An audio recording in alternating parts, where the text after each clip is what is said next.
주님, 우리의 이 입술의 고백이 거짓된 고백이 되지 않고 참된 고백이 될 수 있도록 주의 성령께서 늘 우리를 다스려 주시옵소서. 새해 첫날 첫 시간을 우리 하나님 앞에 예배로 또 말씀을 들음으로 시작하게 하심을 감사합니다. 이 은혜가 큰 줄로 압니다. 주의 말씀을 우리가 경홀히 여기지 않고 얼마나 주의 말씀이 엄중한지를 마음속에 잘 새기면서 이 시간도 우리의 귀를 열고 우리의 눈을 열어서 주의 말씀을 듣게 하여 주시옵소서. 예수님 이름으로 기도합니다. 아멘. 예, 조금 피곤하실 시간이죠. 12시에 자정이 넘었습니다.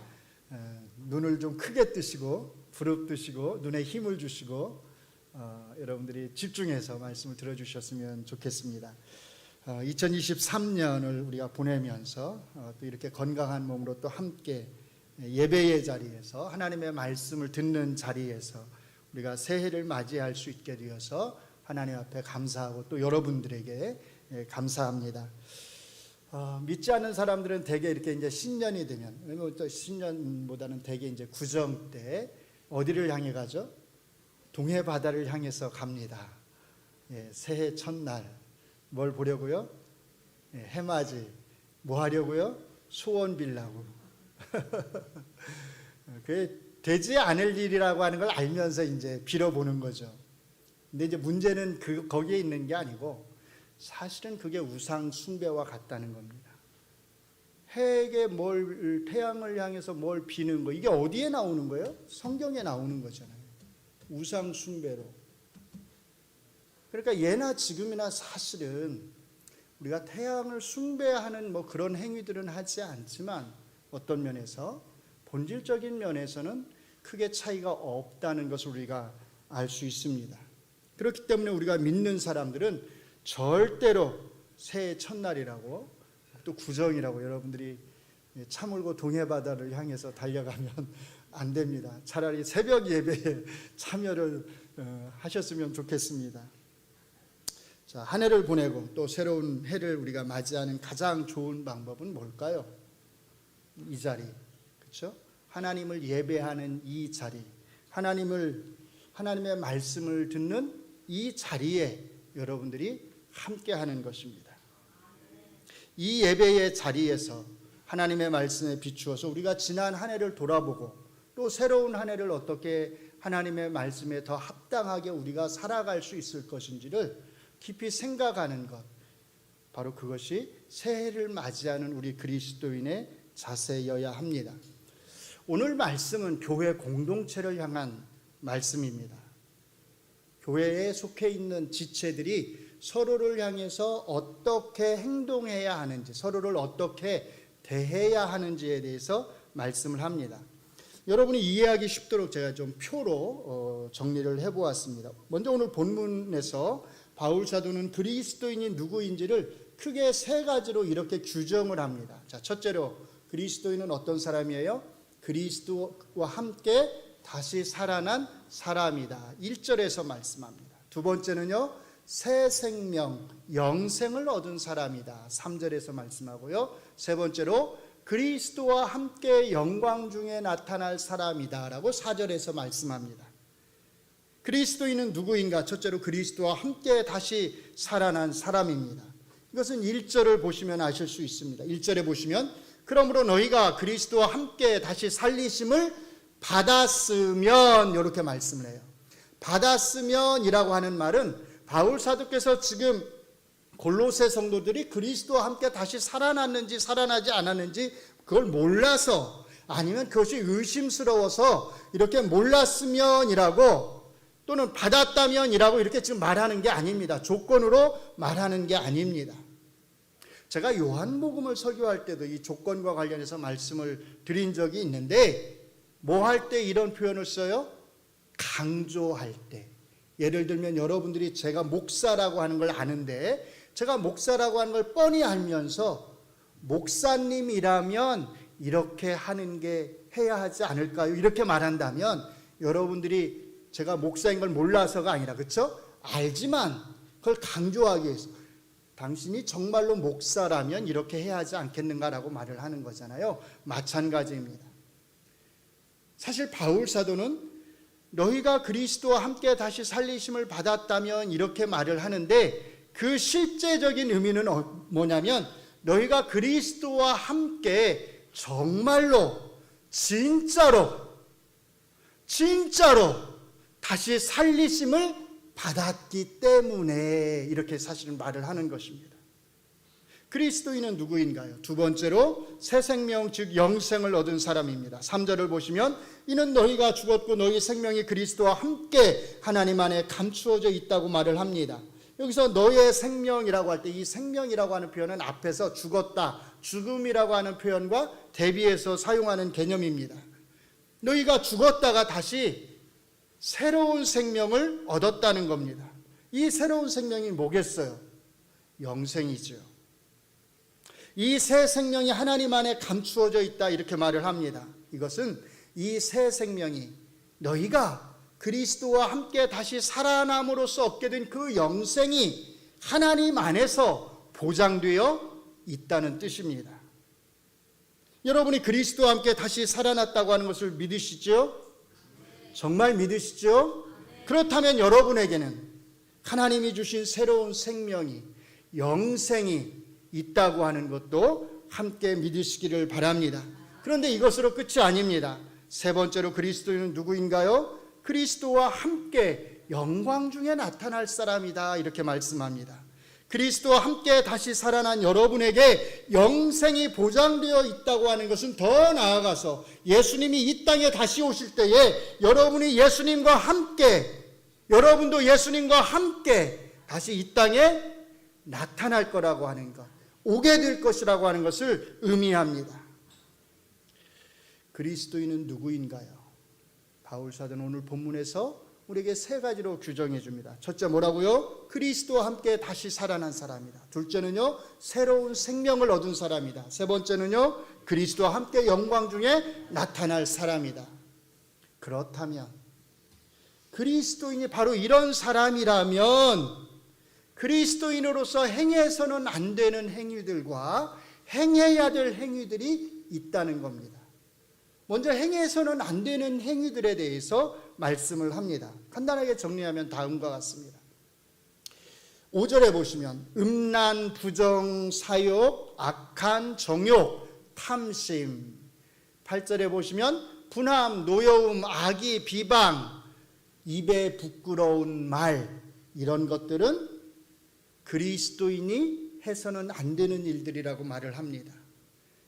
이것들을 어디에 속한 것이라고 말하냐면 땅에 속해 있는 것, 땅의 것, 또는 땅에 있는 지체에 속한 것, 또는 옛사람에게 속한 것, 이렇게 표현을 해요. 그러니까 땅의 것이란 말이나 땅에 있는 지체라는 말이나 사실은 옛사람이란 말이나 거의 같은 의미로 지금 사용을 하고 있는 것입니다. 이것들은 문자 그대로의 뜻이 아니라 우리 안에 있는 죄된 본성에 속해 있는 것들이라는 거예요. 음란함, 부정함, 사욕, 악한 정욕, 분함, 노여움, 악의, 비방, 남을 욕하는 그 말, 남에게 상처를 주는 그 말, 이게 다 어디서 나오는 거예요? 우리의 죄된 본성에서 나오는 것들이다라고 말을 하는 겁니다. 우리가 그리스도인이지만 우리 안에는 아직도 여전히 죄의 본성이 남아 있습니다.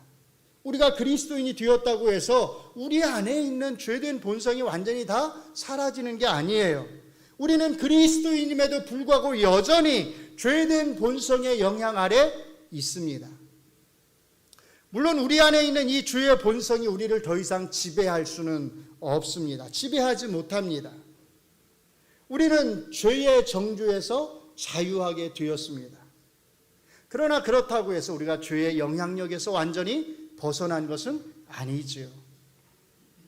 과거에는 사실 우리가 이런 죄의 본성의 지배를 받으면서 살아왔습니다. 그래서 7절에서 바울 사도께서는 이렇게 말합니다. 너희도 전에 그 가운데서 살 때에는 그 가운데서 행하였으나 어떤 짓들을 하면서 우리가 살았다고요? 음란함을 품고 부정을 행하고 남에게 상처 주는 말들을 하면서 분을 내면서 노여움을 내면서 악의를 품으면서 우리가 사실은 과거에 그렇게 살았다는 겁니다. 그러나 이제는 아닙니다. 그래서 8절에 보시면 But now 이렇게 시작합니다.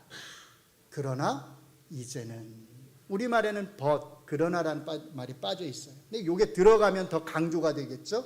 그러나 이제는. 이런 모든 행위들이 그리스도인으로서의 우리에게는 더 이상 어울리지 않는 행위들이라는 겁니다. 반면에 이런 행위들 말고 그리스도인으로서 우리에게 어울리는 행위들이 있습니다. 그리스도와 함께 다시 살아난 사람들로서, 영생을 그 안에 소유하고 살아가는 사람들로서, 그리스도께서 다시 오실 때에 함께 나타날 사람들로서 우리에게 맞는 행위들이 따로 있다는 겁니다. 정리하면 다음과 같습니다. 12절에 긍휼, 자비, 겸손, 온유, 오래 참음입니다. 13절에요. 서로 용납함, 서로 용서함, 사랑입니다. 이것들은 다 어떤 사람에게 속해 있느냐? 위의 것에 속해 있다고 말합니다. 또는 새 사람에게 속해 있다고 말합니다. 이 용어를 정리하면 이렇게 좀 정리를 해드릴 수 있을 것 같아요. 그 다음 거 보여주세요. 같이 한번 읽어볼까요? 위의 것이란 그리스도와 함께 다시 살아난 새 사람에게 맞는 성품들을 가리킨다. 땅의 것이란 죄된 본성의 지배를 받으며 살아가는 옛 사람에게 맞는 성품들을 가리킨다. 어떤가요? 지난 1년간 우리 교회 공동체의 모습을 볼 때 결국 우리 교회 공동체라고 하는 것은 여러분들이잖아요. 여러분들의 모임이잖아요. 그 모습을 볼 때 우리에게서는 그리스도인에게 어울리는 모습들이 잘 드러났나요? 서로를 용납하고 서로를 용서하고 서로를 향해서 오래 참아주고 서로를 불쌍히 여기면서 우리가 온유와 겸손으로 서로를 대하는 그런 모습들이 우리 교회 공동체 안에서 잘 드러났다고 생각을 하시나요? 여러분 생각은 어떤지 잘 모르겠지만 저는 개인적으로 비록 우리가 부족하기는 하지만 이런 그리스도인의 모습을 우리가 잘 드러내려고 우리가 기도하면서 애써왔다고 생각을 합니다. 저희 교회가 지난 1년 동안 평안할 수 있었던 것은 사실 우리가 이런 모습들을 드러내기 위해서 함께 노력해왔기 때문입니다. 우리들 모두가 서로에게 완벽했기 때문이 아닙니다. 그렇죠? 우리는 서로에게 항상 부족했어요. 그게 사실 우리 존재의 본성이잖아요. 우리는 서로에게 언제나 부족했습니다. 만약에 우리의 죄된 본성이 우리를 지배했다면, 우리의 죄된 악한 마음들이 우리를 지배했다면 우리 교회는 이렇게 평안하게 우리가 지난 1년을 지내오지 못했을 것입니다. 누군가는 우리가 내뱉는 그 말을 꼬투리 잡아서 그렇죠? 싸움을 걸어왔을 것이고 누군가는 우리가 한 그 행동을 꼬투리 잡아서 우리 안에 다툼을 일으켰을 것입니다. 그런데 왜 우리 공동체 안에 이런 다툼이나 불화가 없었을까요? 그것은 다른 이유가 아닙니다. 우리가 우리의 죄된 본성을 억누르고 서로를 불쌍히 여기고 서로를 용납하면서 서로를 용서하면서 온유함과 겸손함으로 서로를 대하려고 우리가 노력했기 때문입니다. 아마 여러분들 중에서는 얼마든지 저를 찾아와서 목사님 이거는 왜 이렇게 했습니까? 이거는 이렇게 했어야 맞는 거 아닌가요? 또 저거는 왜 그렇게 했습니까? 이렇게 따질 수도 아마 있었을 거예요.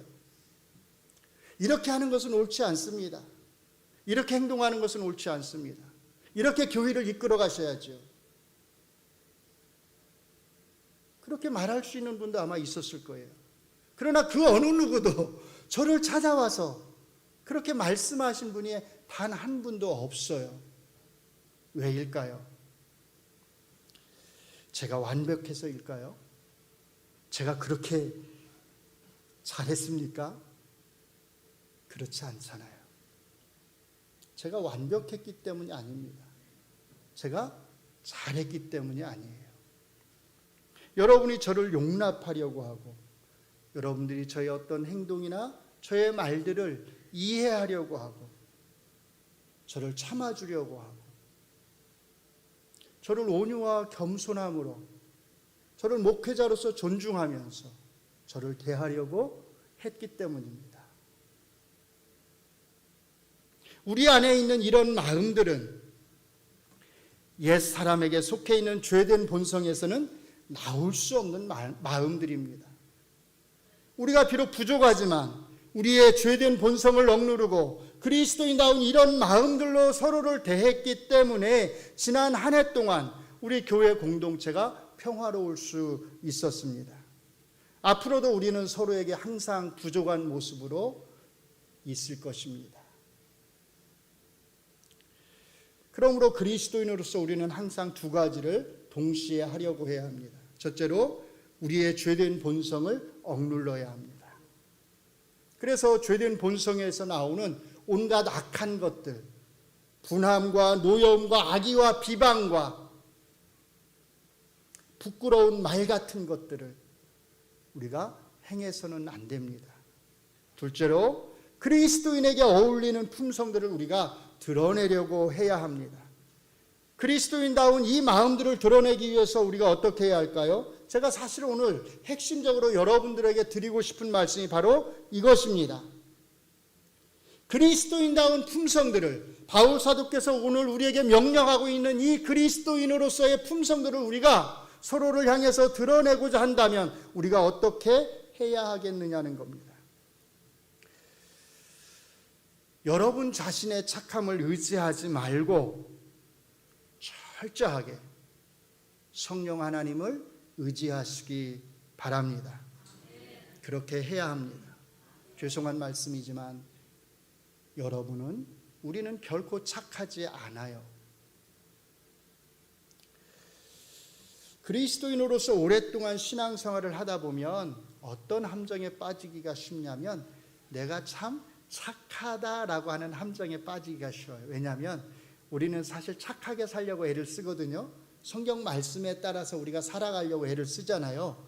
남에게 가능한 피해를 안 주고 남을 이해하려고 하고 존중하려고 하고 잘 대해주려고 애를 쓰잖아요. 그러니까 우리가 어느 순간에 나도 모르게 어떤 생각이 드냐면 나는 참 착하다.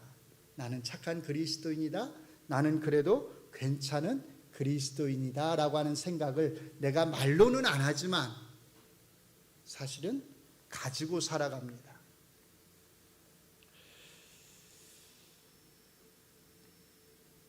이런 착각에서, 내가 착하다고 하는 이런 착각에서, 내가 그래도 괜찮은 그리스도인이라고 하는 착각에서, 이 정도면 꽤 괜찮은 그리스도인이야 라고 하는 그런 착각에서 빨리 벗어나야 합니다.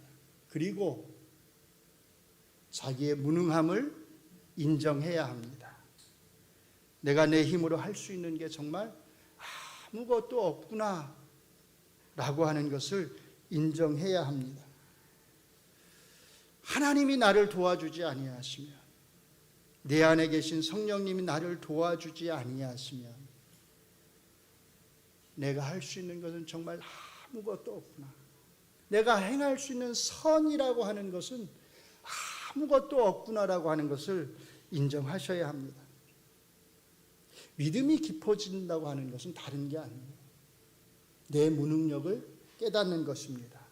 내 무능력에 대한 의식이 더욱더 깊어지는 것입니다. 말씀을 더욱더 깊이 있게 알아가면 내가 모든 걸 할 수 있다라고 생각되는 게 아니라 난 참 무능한 존재구나. 내 힘으로 할 수 있는 게 아무것도 없구나 라고 하는 것을 깨닫게 됩니다. 만약에 여러분들이 믿음이 있다고 하면서 나는 모든 것을 할 수 있다라고 생각한다면 교만입니다. 사실은 그렇지 않아요. 믿음이 커갈수록 무능력에 대한 의식이, 깨달음이 더 깊어집니다. 그래서 더 철저하게 내가 성령님을 의지해야 되겠구나라고 고백하지 않을 수 없습니다. 나를 도와달라고, 나의 무능함을 도와달라고, 나를 불쌍히 여겨달라고 기도하지 않을 수가 없습니다. 간절히 매어 달리지 않을 수가 없습니다. 그리스도인의 사고에서, 생각에서 정말 신기한 게 한 가지 있는 것 같아요.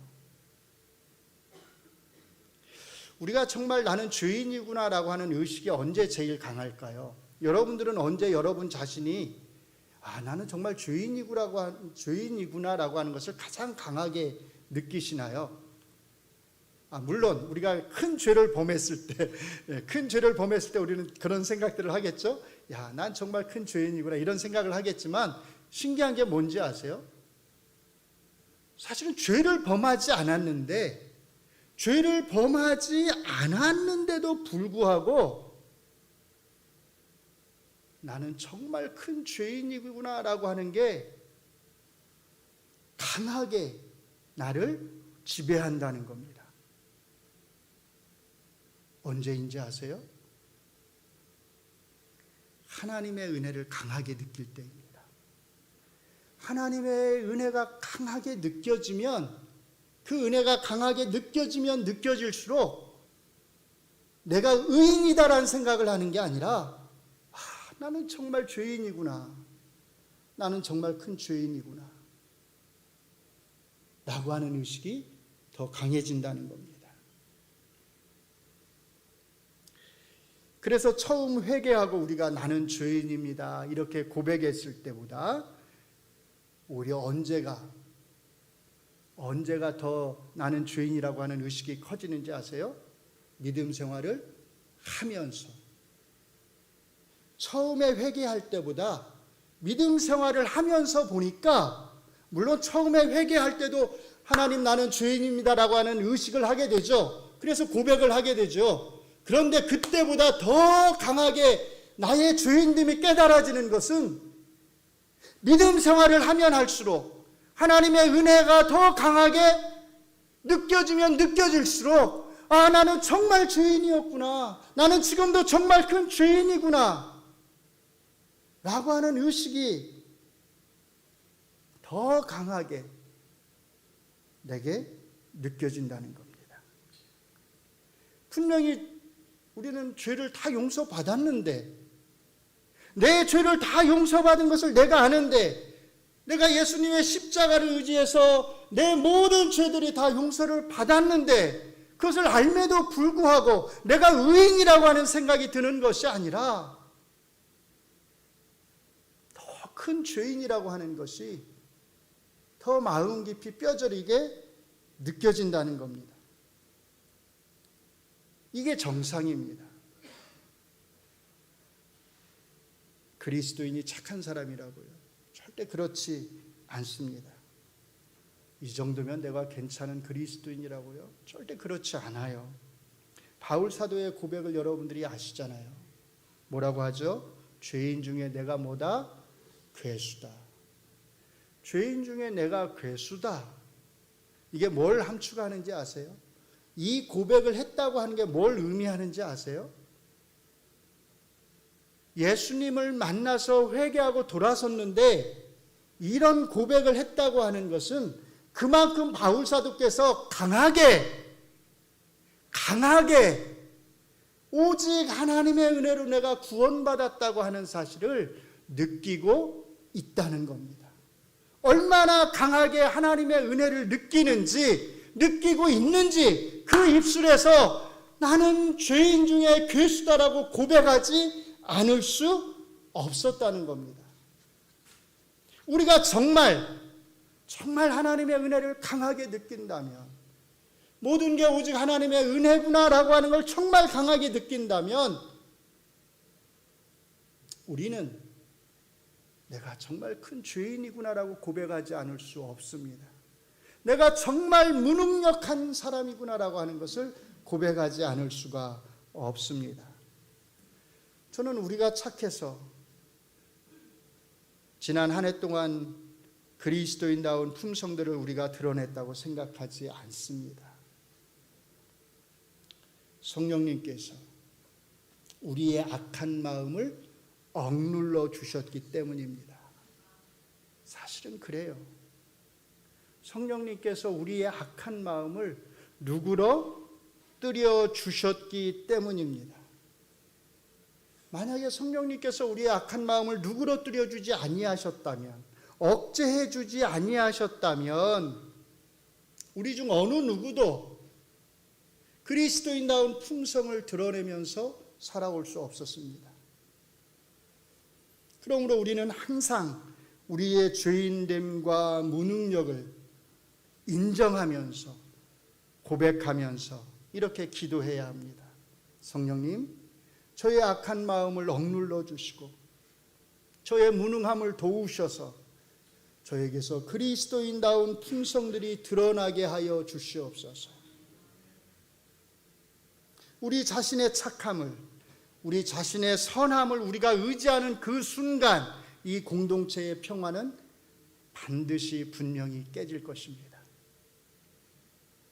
그러나 우리가 우리 자신의 착함을 의지하지 않고 우리 자신의 선함을 의지하지 않고 우리의 악함을 고백하면서 우리의 죄인됨을 고백하면서 우리의 무능함을 고백하면서 성령님에게 도움을 구한다면, 우리를 도와달라고 기도한다면 우리의 공동체는 이 평화를 계속해서 유지해 갈 수 있을 것입니다. 사랑하는 성도 여러분, 여러분 자신을 의지하지 마시고 여러분의 죄인됨을 인정하면서 여러분의 무능력을 인정하면서 성령님의 도우심을 구하시기 바랍니다. 바울 사도께서 오늘 우리에게 드러내도록 명령하는 이 그리스도인다운 품성들은 결코 우리의 힘으로 드러낼 수 있는 것들이 아닙니다. 그러므로 올 한 해 항상 우리는 반복해서 잊지 말고 꼭 이렇게 우리가 함께 기도하면서 한 해를 살아갔으면 좋겠습니다. 이것을 함께 읽으면서 마치도록 하겠습니다. 자, 같이 읽습니다. 성령 하나님, 저는 무능합니다. 제가 할 수 있는 것은 아무것도 없습니다. 성령님이 저의 무능함을 도우셔서 저의 악한 마음을 누그러뜨리시고 그리스도인에게 맞는 품성들을 드러내게 하여 주시옵소서. 아멘. 기도합니다. 하나님, 성령 하나님, 우리의 진실된 고백입니다. 정말 우리는 무능합니다. 정말 우리가 할 수 있는 것은 아무것도 없습니다. 성령님이 돕지 아니하시니 성령님께서 우리의 이 악한 죄된 본성을 누그러뜨리지 아니하시면 우리는 다툴 수밖에 없고 싸울 수밖에 없고 미워할 수밖에 없고 서로를 미워하지 않을 수가 없습니다. 그러나 우리 주의 성령께서 우리의 마음을 주장하셔서 우리의 죄된 본성을 누그러뜨리시고 우리를 주장하여 주신다면, 성령님이 우리를 도우신다면 우리는 부족하지만 오늘 바울 사도께서 우리에게 명령하는 이 그리스도인다운 품성들을 그리스도와 함께 다시 살아난 자들로서, 영생을 소유한 자들로서, 그리스도와 함께 이 땅에 나타나게 될 자들로서 이 그리스도인다운 품성들을 우리가 드러낼 수 있을 것입니다. 우리의 부족함을 도우셔서 우리가 이 그리스도인다운 품성들로 서로를 대함으로 이 하나님의 교회 공동체의 평화를, 그리스도께서 우리에게 허락하신 십자가의 피로 이루어 주신 이 평화를, 그리스도의 평화를 잘 이루어 나가며 지켜나가게 하여 주시옵소서. 예수님 이름으로 기도합니다. 아멘.